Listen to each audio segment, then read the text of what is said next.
para maintindihan ng konti. Sa Tagalog Bible po, ito po ang nakalagay.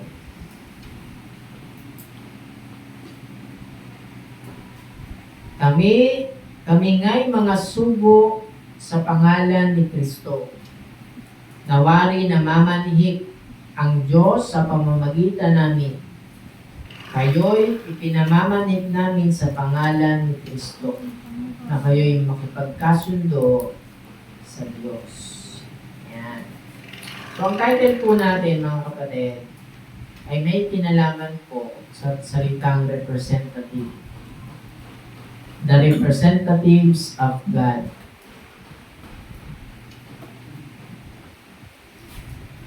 Representative.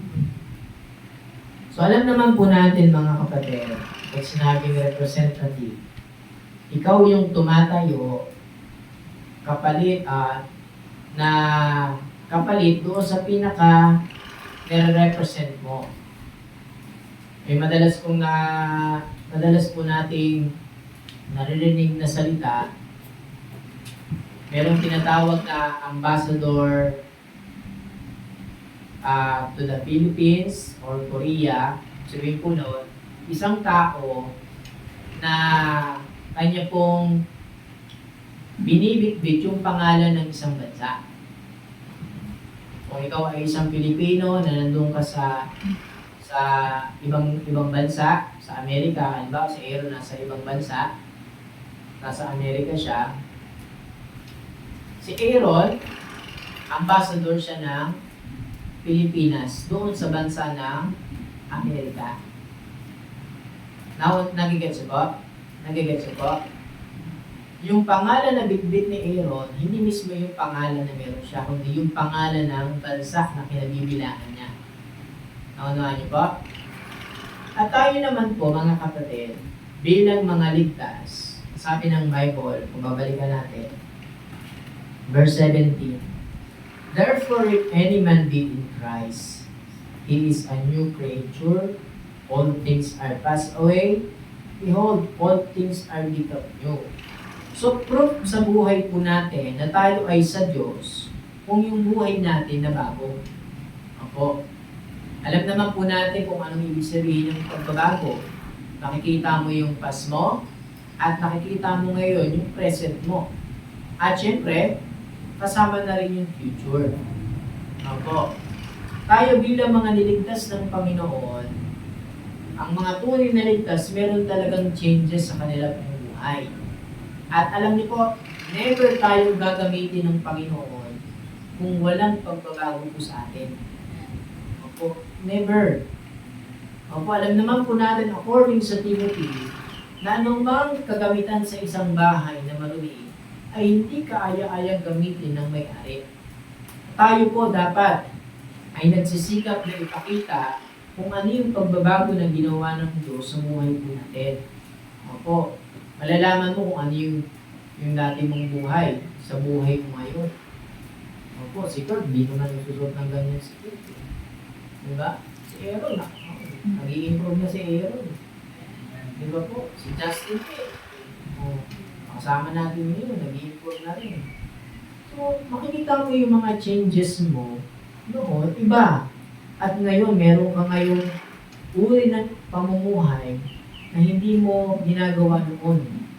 Dati hindi tayo nagbabasa ng Bible, hindi tayo mahilig manalangin, hindi tayo mahilig makinig ng salita ng Diyos.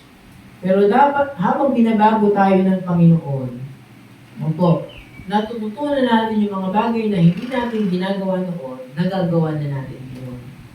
Opo. Diba, madalas kong nababanggit sa inyo, nung ako po ay hindi pa nakakilala sa Panginoon, ako talaga ay isang taong mahiyain. Opo, mahiyain. Hindi ako nakikipag-usap sa kahit sino. Opo. Feeling ko parang boring makipag-usap sa mga tao. Kung hindi ko naman close, kung hindi ko naman kaibigan. Pero alam niyo po, pwede ko lang tanggalin ng Panginoon yung mga pangit na bagay sa buhay natin at palitan niya ng mas makabuluhang pag-uugali, mas makabuluhang lifestyle. At mas makabuluhang pananaw sa buhay. Ngayon, dapat po natin maintindihan na bilang Kristiyano, tungkulin po natin. Kagaya sinabi ni Apostle Paul, now then, kami ay mga, sugo, representative ni Kristo, na kami ay namamanik sa inyo. Opo, sa pangalan ni Kristo, makipagkasundo kayo sa Diyos. Yung mga taong binago ng Diyos, ang kanilang tungkulin, yung mga taong hindi pa nanunumbalik sa Diyos, nakakakilala sa Panginoon, i-encourage natin sila, akayin natin sila, papalapit sa Panginoon. Naununawaan niyo po mga kapatid? Pag sinabi mong ligtas ka, kasama ka dito sa tungkulin na ito. Ngayon, kung ayaw mong gawin itong tungkulin na ito, walang sense yung pagiging Christian mo. Nakunahan niyo po? Walang sense yan. Ano ka lang? Attender ka lang ng simbahan. Kung yung gusto ng Diyos na tayo ay gamitin ng Panginoon, ay hindi nangyayari sa buhay natin. Walang sense yan. Okay pa na, kunin na lang tayo ng Panginoon kung hindi tayo magpapagamit. Naunahan niyo po mga kapatid? Mas okay na yun. Hindi mas okay. Ewan ko lang sa'yo kung okay sa inyo yun. Siyempre hindi okay. Kasi gusto niyo pang mabuhay ng maaga. Anong mahaba? Tama? Pero ang tanong, magpapagamit ka ba sa Panginoon o hindi? O gusto mo na lang umuwi ng maaga? Naunahan niyo po mga kapatid? Kahit saan ka mapunta, dapat mo maintindihan maigin, ikaw ay representative ng Diyos. Unang-una na dyan sa tahanan natin, mga kapatid. Sa tahanan natin, na mga hindi pa nakakakilala sa Panginoon, tayo po yung representative ng Diyos sa pamilya natin. Opo, tayo. Yung mga pamilya mo man hindi naniniwala sa buhay na meron ka ngayon, panindigan mo kung ano yung naiintindihan mo sa Panginoon. Panindigan mo na ikaw ay binago na ng Panginoon. Maging mabuti kang anak, maging mabuti kang kapatid. Naunawaan niyo po? Tungkulin natin yan. Pag nag-fed ka sa pagpapakita ng good testimony, may regret na bunga yan sa puso mo. Naalala ko noon, medyo isang taon pa lang yata ako sa Bible School noon, sa church. Nagpunta ako sa bahay namin. Maraming pagkain sa bahay namin. Maraming pagkain. First time nangyari yun sa amin kasi iniwan kami ng papa ko Walang pagkain sa bahay namin. Pero yung time na yun, Pasko yun Ang dami pagkain. Masaya-saya ko. Kasi tawag dito, parang first time nangyari na marami kong handa kahit wala yung tatay ko.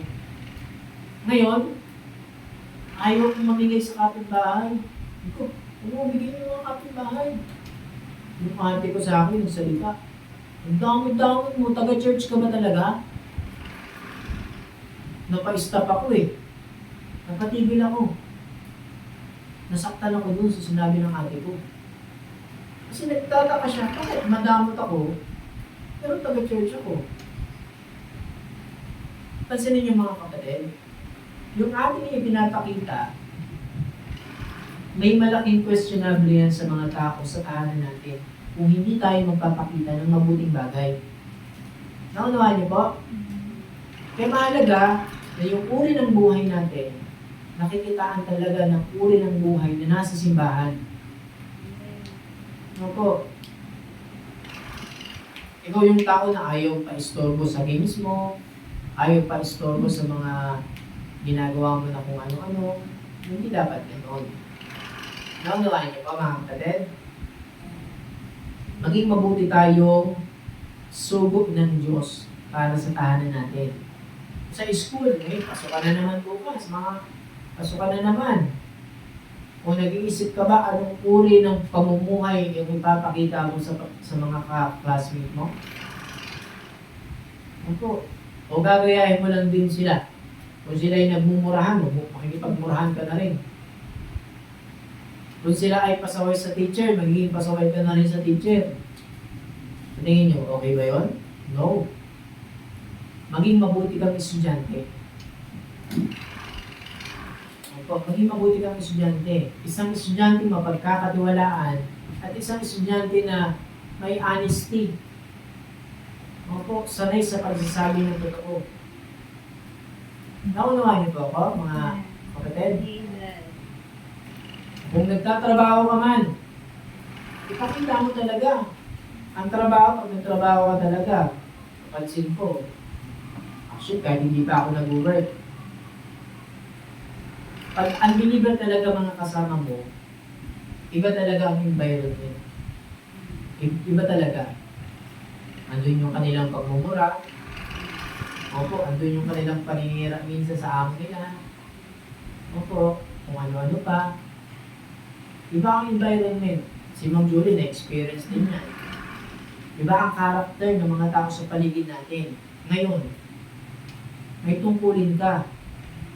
Ang tungkulin mo, ipakita yung patotoo na meron ka na nilagay ng Diyos sa buhay mo. Huwag mo silang gayahin. Huwag ka magpa-influensya sa kanila. Pagkos ikaw ang maging good influence para sa kanila. Kahit saan ka mapunta, dapat tandaan mo yan. Tungkulin mo, ipakita mo ano yung mabuting bagay na nilagay ng Diyos sa buhay mo. Kahit saan ka mapunta. Iba kasi ay pag nasa Teresa lang, mabait. Pag wala na sa Teresa, hindi na. Ganun ba yun? Mali po, mga kapatid. Example ko lang yun. Maraming mga Kristiyano po kasi, kapag malayo na sa environment ng Christianity, church, gaya ng church, iba na rin yung uri ng buhay. Ano po? Dapat hindi ka maghanap ng gulo, ng away. Hindi itong uri ng Kristiyano yun. Pag ikaw ay isang Kristiyano mahilig makipag-away, makipagbasag ulo, ewan ko na lang kung totoo ang ligtas or talaga bang may naiintindihan ka sa salita ng Diyos. Naunawaan niyo po? Maging mabuti tayo kasi tayo ay representatives ng Diyos para sa mga tao na nakakilala rin po sila. Unang bagay po, ito po. Ito ang tungkulin po natin. Una, to connect the laws to God. To connect the laws to God. Sino ang kinakailangan mag-connect? Tayo po yung tinatawag na linya. Opo. Para yung mga tao na wala pa sa Panginoon, madala natin sa Diyos. Tayo yung maglalagay po ng lubi para yung mga taong nalulunod sa kasalanan, opo, nalulunod sa kabulagan ng mundong ito, ay maakay natin sa liwanag na meron si Kristo. Amen, mga kapatid? Ang sabi ng Bible po dito, verse number 19. Verse number 19, to wit, that God was in Christ, reconciling the world unto Him, not imputing their trespasses unto them, and had committed unto us the word of reconciliation. Actually, verse 18 yan eh. Same lang din yan. Ministry of reconciliation. Meron tayong ministeryo, meron tayong gawain para ipagkasundo, ilapit sa Diyos, yung mga taong kaaway ng Diyos. Sino yun? Unbeliever. Naunawaan niyo po? May mga taong wala pa sa Panginoon na kinakailangan po natin maitugtog sa Diyos. Yun po ay tungkulin po natin. Huwag tayong maging pabaya sa Christian life po natin. Minsan, yes, dumadating yung panahon na hihina tayo spiritually. Nagsasawa ka na gawin kung ano yung tama. Pero may salita ng Diyos na nagpapaalala po sa atin. Ano ang tungkulin po natin? Kapag wala ka na sa ministry ng soul winning, wala nang sense yung buhay mo. Yan ang katotohanan po yan. Wala na. Opo, masasabi natin, hindi natin nagagampanan yung tungkulin natin kung walang pag-aakay ng kaluluwa. Mas okay na sa atin, kunin na lang ng Diyos. Sabi ni Apostle Paul, kung hindi ako nangangaral ng Ebanghelyo, ano nga yung term na kasunod doon? Woe is me. Tama ba yung term na yan? Opo. Ibig sabihin po nun, walang saysay yung buhay ng isang totoong ligtas kung wala siya sa panahon ng pag-aakal. Kung wala siya sa panahon ng pag-anib. Kaya po, pag nagpunta kayo ng school nyo at ang trabaho nyo, mag-isip kayo ng goal. Paano ko maaakal yung katrabaho ko sa work, yung classmate ko sa work, paano ko maaakal yung family ko sa Panginoon. Ganun dapat. Kung hindi yung tayo yung pasaway pa. Diba? Sakit ang ulo pa ng magulang natin, sakit ang ulo pa ng school natin, sakit ang ulo pa ng ating pong workplace. Hindi dapat ganun. Paano natin maidudugtong yung mga hindi paligtas sa Panginoon kung yung uri ng buhay natin sa tungat sa gusto ng Diyos. Amen? Po. Ha? Kayo ba ay totoong ligtas? Sa langit pa talaga kayo pupunta? Binago ba talaga kayo ng Diyos? Tungkulin natin to. Amen? Tungkulin natin yan. Ay, pastor, hindi ako marunong magturo. Kung ikaw ay merong desire, maraming paraan. Maraming paraan para matulog. Opo, maraming paraan. At hindi mo kailanman ma-share yung experience mo kung ikaw mismo hindi naka-experience nun. Diba, lagi pa ulit-ulit yun eh. Hindi mo matuturo mo yung kaligtasan sa iba kung ikaw mismo hindi mo na-experience yung kaligtasan. Opo, ibig sabihin po niyan, kahit hindi ka mahusay magsalita, sabihin mo lang kung ano yung naranasan mong pagbabago sa Diyos at pag-asa sa Diyos ng kaligtasan, magigits na rin yun ng tao na ilalagay ng Diyos sa buhay mo.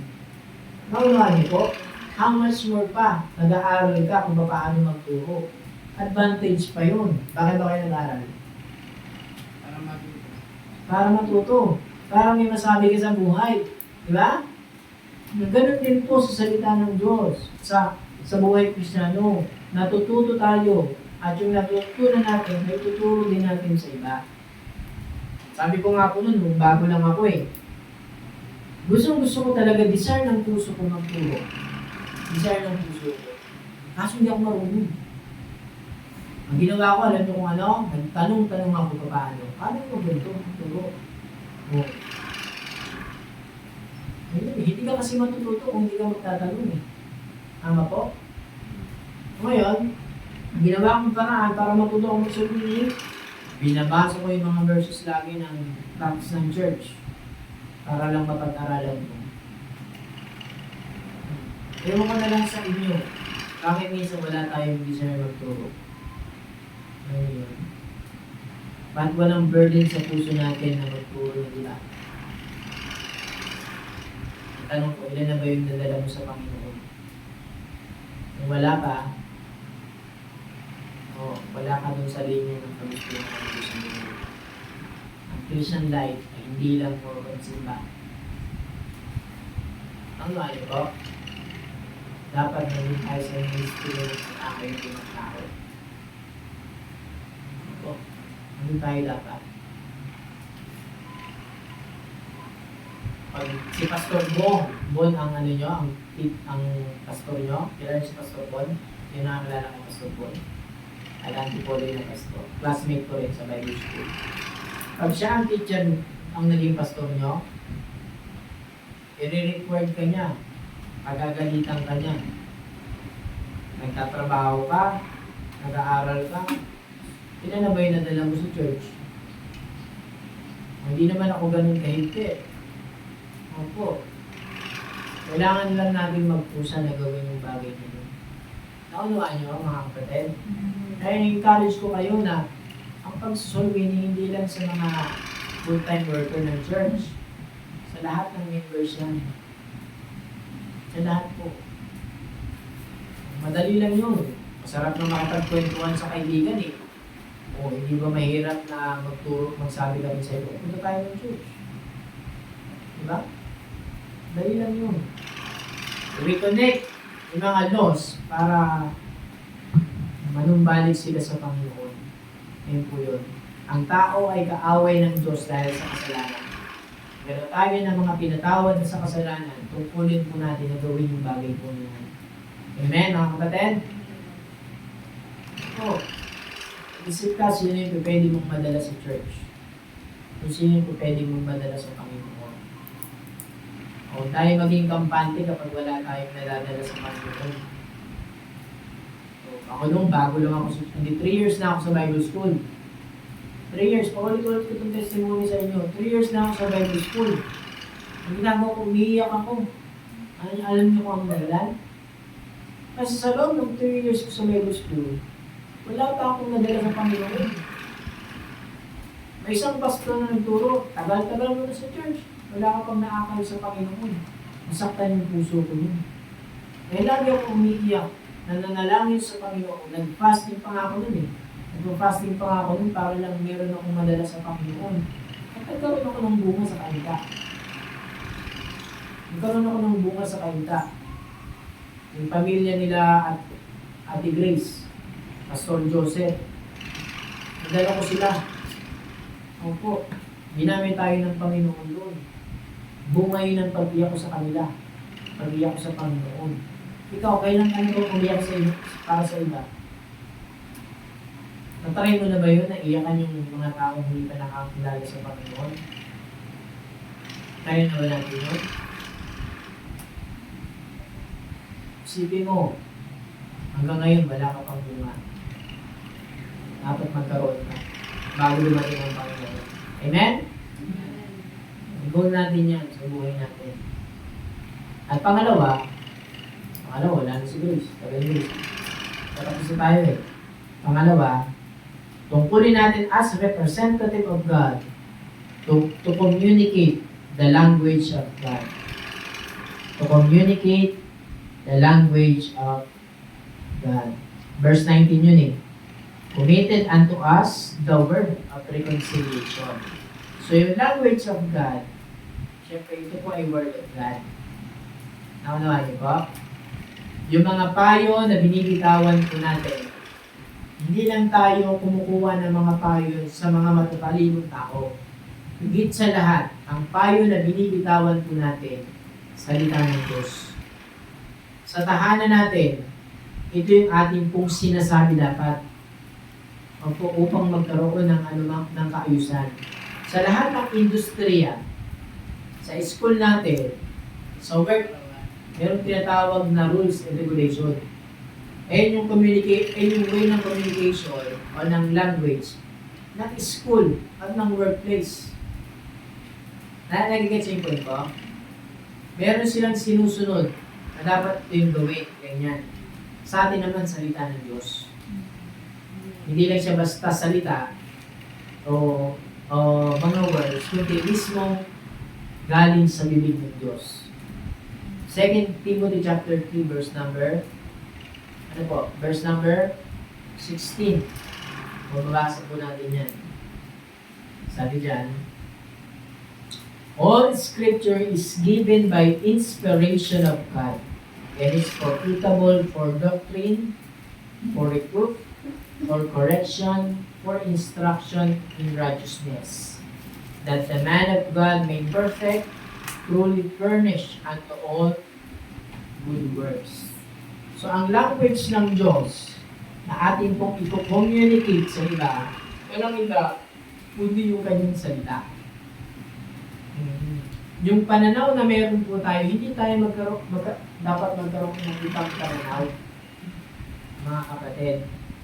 Kung ano yung pananaw ng mundo, iba yung sa pananaw natin. Opo, ang pananaw natin, yung pananaw na meron po sa Panginoon. Take note, mga kapatid mag-ingat kayo sa mga post na meron po sa social media. Opo, hindi tayo naniniwala sa Pride Month. Baka kayo nagpo-post kayo, nag-share kayo ng mga ganon. Nag-like kayo sa mga ganon. Hindi tayo agree sa ganon. Naunawaan niyo po? Yan ay language ng mundo.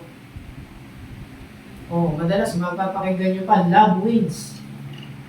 Oh, maraming Kristiyano ang agree sa ganun. Naunawan niyo po? Mali yun. Alin yung mga pinapanood din ng mga bata na nagtuturo na may iba't ibang uri ng gender. Napapanood ng mga bata. Hindi tayo nag-a-agree sa ganun. Alam niyo po, pag ikaw ay nag-a-agree sa maling paniniwala ng mundo, hindi ka pa malagok bilang Kristiyano. Ibig sabihin, kulang pa yung alam mo sa salita ng Diyos.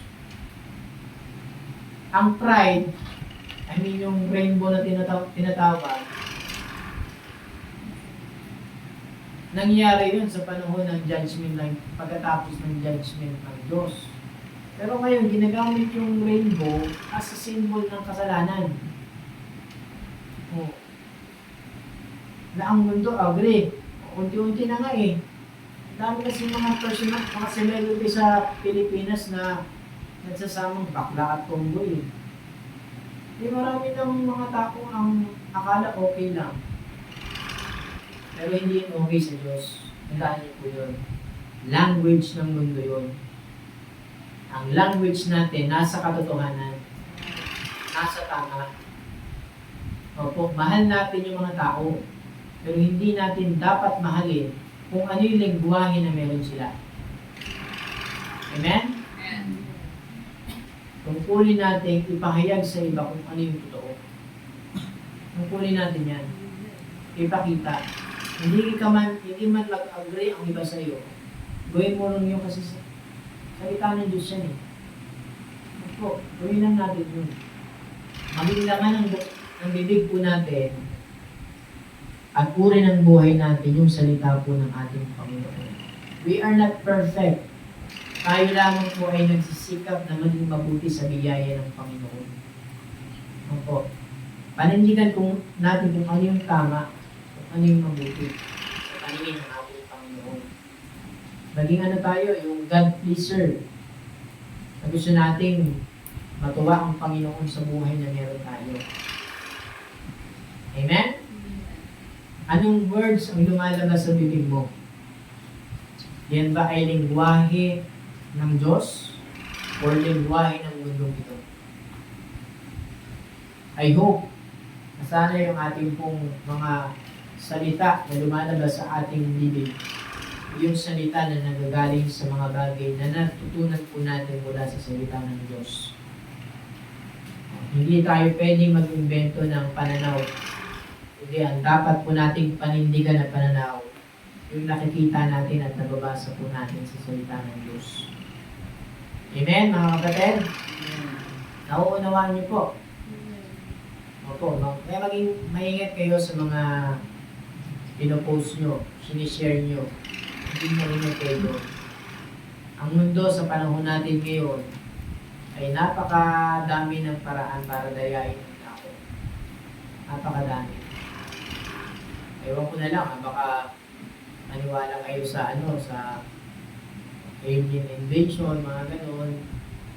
Imbis na maniwala ang tao sa rapture, naniwala na, ay baka kinuha sila ng alien. Mga ganun, di ba? Gagamitin ng Antichrist yan para lokohin ang mundo. Ay hindi lahat ang napapanood natin, totoo. Hindi lahat. Magaling ang dyablo para dayain ang tao.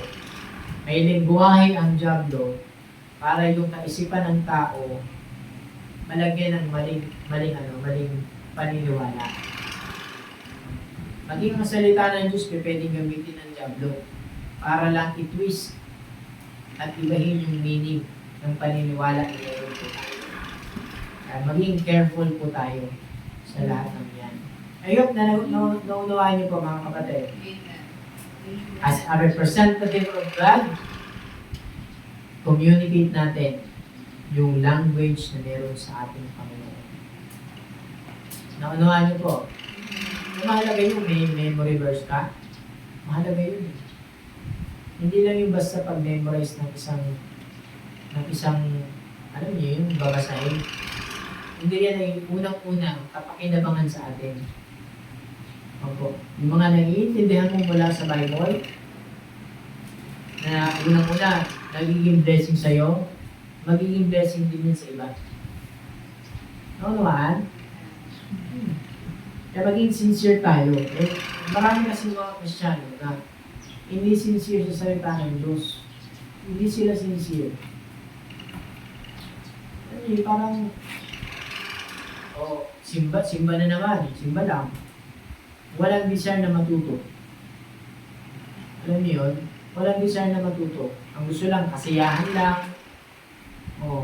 Ang gusto, yung ano lang, friendship lang sa loob ng church, hindi dapat. Ang unang reason natin kung bakit tayo nagkakatipon dahil sa salita ng Diyos. Ayun ang unang reason. Ang friendship, kasama yan. As fellowship po natin sa mga kapwa Kristyano po natin. Pero ang very reason ng ating pagkakatipon para makinig ng aral ng salita ng Diyos. Amen? Alam niyo po, meron niya ako nabasa eh. Minsan ang tao po, o mga Kristyano, nakadepende sa kasiyahan niya. Alam niyo, pag masaya siya, magpapatuloy siya. Magsisimba siya. Magbabasa siya. Magpapatuloy siya. Paano pag malungkot na? Wala na rin yun? Wala na rin yun pag malungkot ka. Pag malungkot ka sa bahay, na-depress ka, na-broken heart ka, kasi binasted ka, hindi ka na rin ba mag-church? Naunahan niyo po mga kapatid? Pag wala kayong pera sa bahay niyo, wala kayong makain sa bahay niyo, hindi ka na rin ba mag-church? Ganun ba yun? Nakadepende tayo minsan sa kasiyahan ng buhay.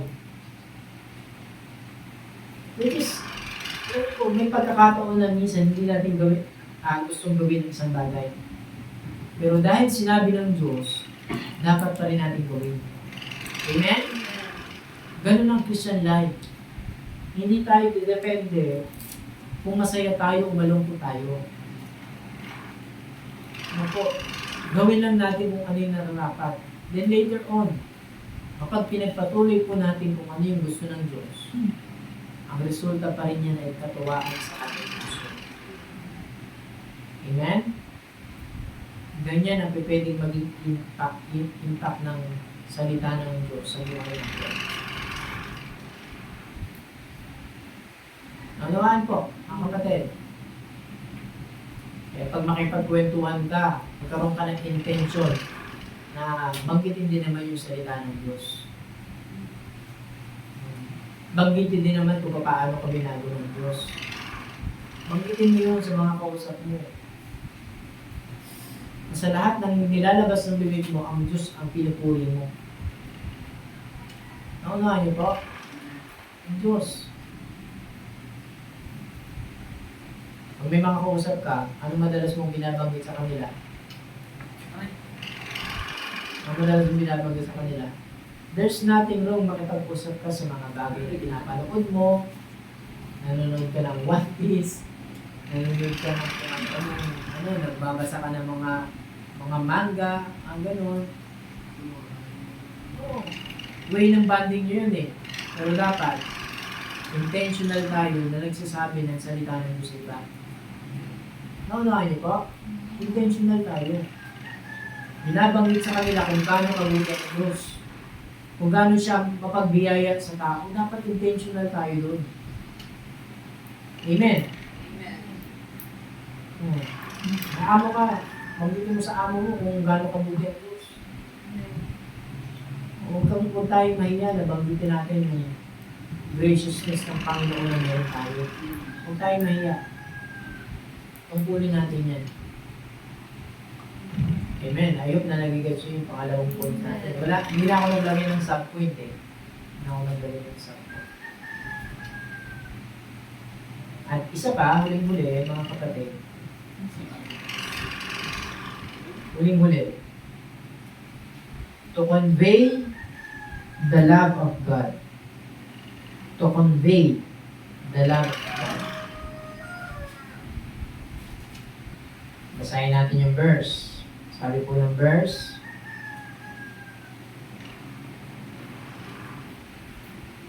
saan yung verse na yun? Verse 13, for whether we be beside ourselves, it is to God. Or whether we be sober, it is for your cause. Nabanggit ko na ito dati, yung beside, di ba? Kung natatandaan yung word na beside. Kung kami man sa harap ng ibang tao ay parang maging sira. Alam niyo yung parang sira. Wala sa katinuan sa paningin ng iba, yun ay sa Diyos na. Opo. Verse 14, ito po yun. Minsan ganito kasi ang tingin sa atin ng ibang tao para tayong wala sa katinuan. Kasi nagtuturo tayo ng bagay na mabuti. Pero okay lang yun. Ginagawa naman natin yan para sa Diyos. Verse 14, ito po. For the love of Christ constraineth us, because we thus judge that if one died for all, then we're all dead. And that He died for all, verse number 15. And that He died for all, that they which live should not henceforth live unto themselves, but unto Him which died for them and rose again. Ito po mga kapatid, ito ay may kinalaman sa pag-ibig ng Diyos. Ang ibig sabihin po ng convey, iparating. Iparating natin yung pag-ibig ng Diyos. Ano ba yung pag-ibig ng Diyos? Na si Kristo'y namatay para sa ating mga kasalanan dahil sa kanyang pag-ibig. Gayon na lamang ang pagsinta ng Diyos sa sanlibutan na ibinigay niya ang kanyang bugtong na anak upang ang sinuman sa kanya'y sumampalataya ay hindi mapahamak kundi magkaroon ng buhay na walang hanggan. Ito yung isa pang goal natin. Iparating yung pag-ibig ng Diyos sa pamamagitan ni Kristo. Wala ring sense kung tayo ay nagtuturo din ng ibang mga bagay galing sa Bible kung hindi natin na i-goal, na ituro kung gaano tayo minahal ng Panginoon sa kabila ng pagiging makasalanan po natin. Because the love of God is shed abroad in our hearts by the Holy Ghost. Ito mga kapatid, no? Isa yan sa mga tungkulin po natin na iparating sa iba yung pagmamahal ng Panginoon. Kaya pag nagsusulbinin ka, hindi lang yung basta turo eh. Dapat may damdamin yun. Opo. Dapat may damdamin yun. Na nandun yung desire mo talaga na ipahayag sa tao kung gaano kabuti at kung gaano mapagmahal ang Panginoon sa atin. Imagine mo, kahit makasalanan ng tao, inibig pa rin ng Diyos ang tao. Inibig pa rin. Kaya as ambassador of Christ, representative of God, tungkulin natin iparating sa kanila yung pag-ibig. Ito rin kasi yung nagtutulak sa atin. Diba? Sabi dyan, for the love of Christ, constraining us.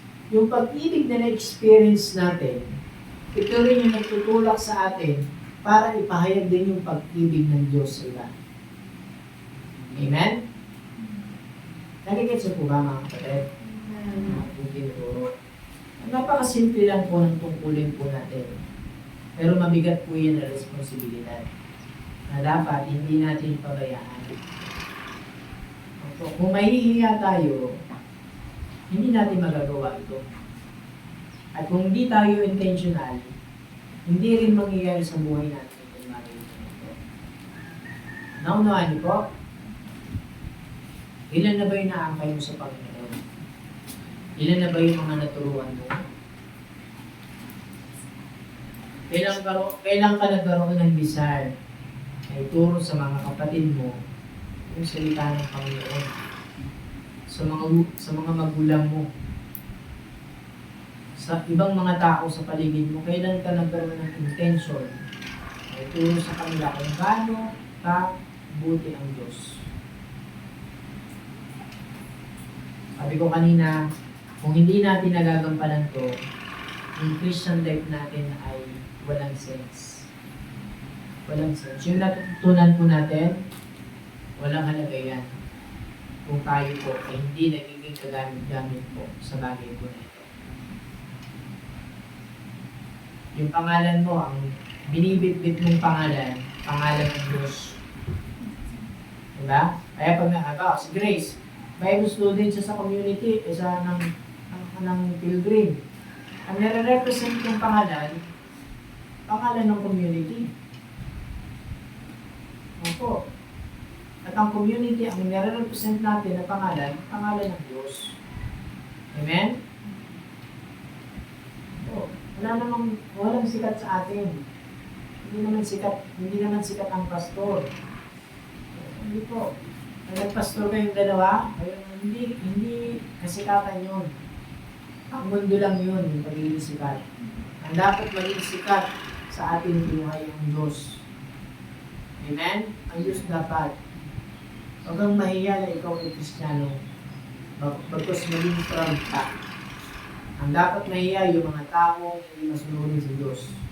Yung mga taong hindi faithful. Yung mga taong masama ang ginagawa.